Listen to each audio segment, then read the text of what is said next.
ఓం నమః శివాయ.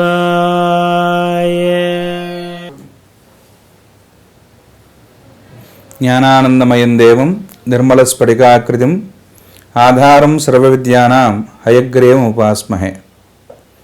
ఈరోజున అంశం విగ్రహారాధన చేయవచ్చా, మేము ఇంట్లో విగ్రహాలు పెట్టుకోవచ్చా? అసలు విగ్రహారాధన అనేటువంటి విషయాన్ని గురించి మనం ఒక విషయాన్ని తెలుసుకుందాం.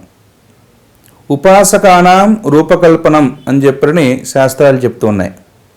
అంటే ప్రతి ఒక్క మనిషి కూడా వృద్ధిలోకి రావటానికి తన యొక్క సొంత ఊరిని అన్నీ కూడా విడిచిపెట్టి పొట్టపట్టుకుని ఎక్కడికెక్కడికో వెళ్తూ ఉంటాం. అయితే అసలు అతను అభివృద్ధి చెందాలి అంటే కొంతమందికి కులదేవతలు ఉంటారు, కొంతమందికి ఇంటి దేవతలు ఉంటారు. అట్లా నువ్వు ఏ ప్రదేశాన్ని అయితే ఆశించి అక్కడ నివసిస్తూ ఉన్నావో ఆ గ్రామ దేవతలు ఉంటారు.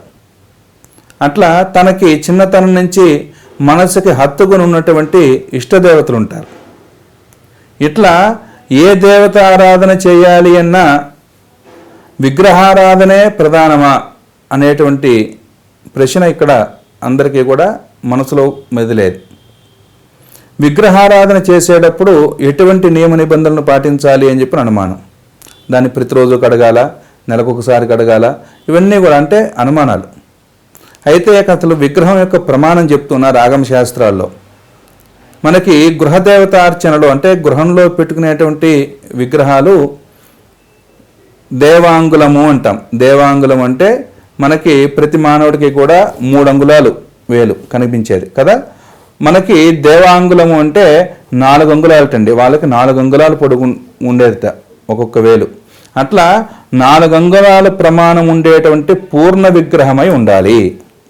పూర్ణ విగ్రహము అంటే అంటే ఆ యొక్క అవయవ సౌష్ఠవం కలిగి ఉండాలి. ప్రతి ఒక్క అవయవము కూడా సంపూర్ణంగా అందులో ప్రస్ఫుటంగా కనిపించాలి విగ్రహంలో.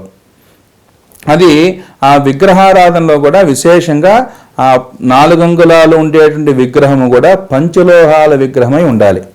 చాలామందికి ఈ రోజున అలవాటు ఏంటంటే ఏదో ఒక పుణ్యక్షేత్రానికి వెళ్ళటం, అక్కడ దారిలో పెట్టేటువంటి కొట్ల దగ్గర ఆగటం, ఈ చిన్న చిన్న విగ్రహాలు తీసుకొచ్చి ఇంట్లో పెట్టేస్తూ ఉంటారు.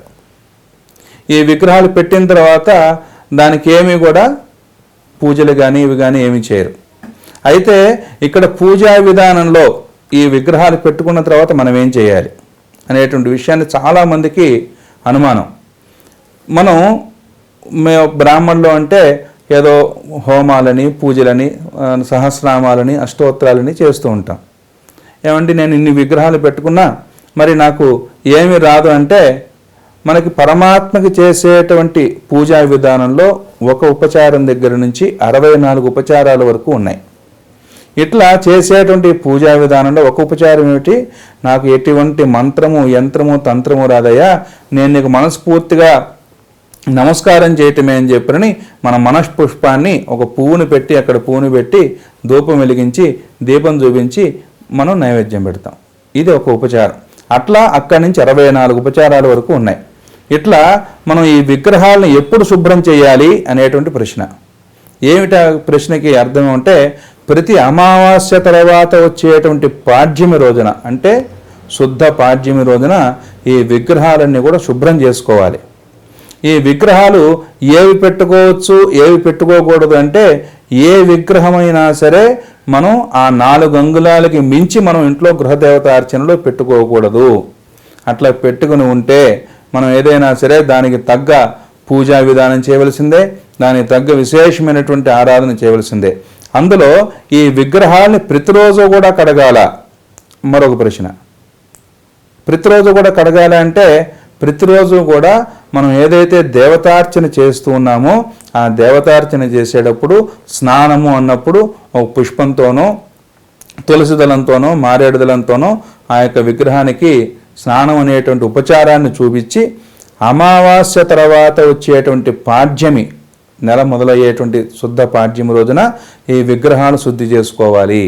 ఈ విగ్రహాలను శుద్ధి చేసుకుని ప్రతి ఆ మాసం అంతా కూడా పూజ చేసి మళ్ళీ మాసాంతంలో మళ్ళీ అమావాస్య తర్వాత వచ్చిన పాడ్యం రోజున ఈ యొక్క విగ్రహ శుద్ధి చేసుకోవటం విశేషమైన ప్రక్రియగా శాస్త్రాల్లో చెప్పబడుతున్నది.